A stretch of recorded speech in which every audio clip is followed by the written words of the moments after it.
मुंबईच्या वरळीमध्ये hit and रनची घटना घडली। बाजारातून मासे आणण्यासाठी गेलेल्या कोळी दाम्पत्याला पहाटे 5:30च्या सुमारास एका कारनं उडवलं। या अपघातात कावेरी नाखवा या महिलेचा मृत्यू झालाय, तर त्यांचे पती प्रदीप नाखवा जखमी झालेत।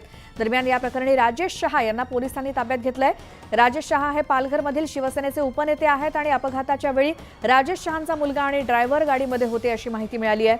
पोलिसांनी शहांचा मुलगा आणि ड्रायव्हरला देखील ताब्यात घेतलंय। अपघात झाला त्यावेळी कार कोण चालवत होतं याचा तपास पोलिसांकडून आता सुरू आहे।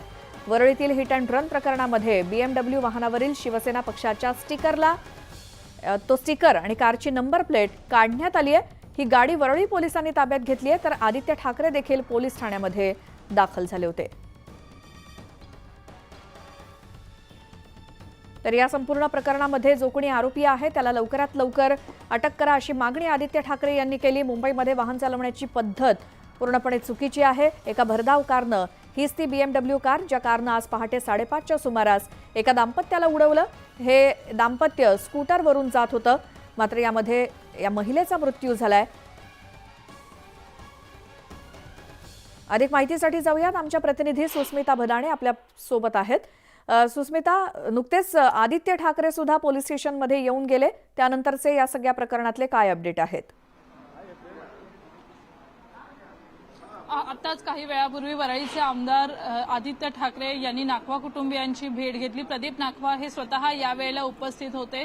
पोलीस स्टेशनमध्ये ते आपला जबाब नोंदवत होते। त्याच वेळेला आदित्य ठाकरे यांनी वरिष्ठ पोलीस अधिकाऱ्यांशी सुद्धा भेट घेतली। या संपूर्ण प्रकरणामध्ये नाखवा कुटुंबियातील महिला सदस्य असणाऱ्या त्यांच्या पत्नी यांना आपला जीव गमवावा लागलाय। त्यासाठी कोणाचीही गय करू नका, राजकीय दबाव कोणीही टाकू नये अशा पद्धतीची मागणी त्यांनी केली। कुठल्याही पद्धतीचे राजकीय आरोप प्रत्यारोप जरी आम्ही करणार नसलो तरी सुद्धा आम्हाला न्याय हवा आहे अशा पद्धतीची मागणी आदित्य ठाकरे यांनी केलेली आहे। या संपूर्ण प्रकरणामध्ये आपण जर बघितलेलं, शहा यांचे शिवसेनेशी असणारे संबंध, अर्थात शिंदे गटाचे ते पालघरमधील उपनेते होते, पदाधिकारी होते, त्यामुळे या संपूर्ण प्रकरणाला एक राजकीय वळण मिळणं अपेक्षित होतं। परंतु ज्या पद्धतीची ही घटना आहे, ज्यामध्ये या महिलेला साधारणपणे 2.5 ते 3 किलोमीटर फरफटत या BMW गाडीने ठोकर मारल्यानंतर जाताना पाहायला मिळालेलं होतं। त्यांचे पत्नी जी आहे नाखवा, प्रदीप नाखवा यांनी समोर तिचा मृत्यू होताना पाहिलेला आहे आणि ही संपूर्ण घटना अतिशय वेदनादायक असल्याची, दुर्दैवी असल्याचं सुद्धा त्यांनी म्हटलेलं आहे। आत्ताच्या क्षणाला जर आपण बघितलं तर या BMW गाडीला फॉरेन्सिक टीमकडून तपासण्यात येत आहे। कुठल्याही राजकीय नेत्यांनी, राजकीय पक्षांनी यामध्ये हस्तक्षेप करू नये अशा पद्धतीची मागणी सुद्धा आदित्य ठाकरे यांनी केलेली आहे आणि तातडीनं कारवाई करण्यात यावी अशा पद्धतीचा सुद्धा त्यांनी मागणी जी आहे ती पोलिसांशी बोलताना केलेली आहे। आणि माध्यमांशी बोलताना सुद्धा त्यांनी हे स्पष्ट केले आहे की जर वाहतुकीचे नियम नागरिकांना पाळता येत नसतील तर मुंबईमधील वाहतूक विभाग काय करत असतो, त्यांनी या संपूर्ण प्रकरणामध्ये कारवाई करायला हवी आणि नागरिकांचे जीव हे कवडीमोल नाहीत हेही त्यांनी यावेळेला स्पष्ट केले। बरोबर आहे। मात्र सुस्मिता, या संपूर्ण प्रकरणानंतर आता पोलिसांनी कोणाकोणाला ताब्यात घेतलंय आणि शोध कशा प्रकारे सुरू आहे? कोण गाडी चालवत होतं याचा कधी पत्ता लागणार?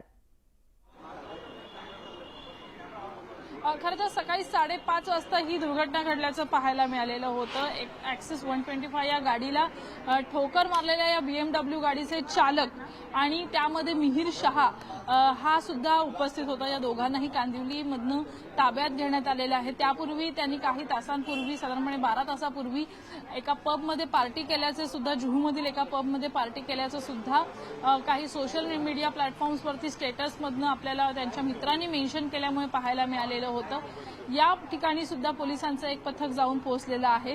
दुसरा महत्वाचा मुद्दा म्हणजे ज्या वेळेला ही दुर्घटना घडली त्यावेळेला जर ब्रेक मारला असता तर कुठेतरी त्या महिलेचा जीव वाचला असता। फरफटत नेल्यामुळे सुद्धा तिचा मृत्यू झाल्याचं यामध्ये आपल्याला पाहायला मिळतं आहे। त्याचबरोबर दुसरा महत्वाचा मुद्दा म्हणजे आता फॉरेन्सिक टीमनं या संपूर्ण गाडीचा फॉरेन्सिक टेस्ट ही आता करायला सुरुवात केलेली आहे। त्याची नंबर प्लेट जी काढण्यात आलेली होती, पक्षाचे लोगो जे गाडीला होते ते खरवडून काढण्यात आलेले होते, हे सुद्धा आता नमूद करण्यात आलेलं आहे। या संपूर्ण प्रकरणामध्ये सीसीटीव्ही फुटेजेस मिळालेले आहेत।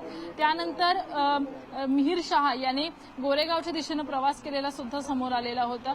नेमका हा प्रवास कुठे झाला, कशा पद्धतीने त्याने प्रवास केला आणि कांदिवलीमध्ये त्यांना ताब्यात घेण्यात आलेला आहे। त्यामुळे या संपूर्ण प्रकरणामध्ये आपण जर बघितलं तर स्पॉट मार्किंगचं काम आता पोलिसांकडनं सुरू आहे. पोलिसांनी या संपूर्ण प्रकरणामध्ये जलद गतीनं तपास करायला सुरुवात केलेली आहे.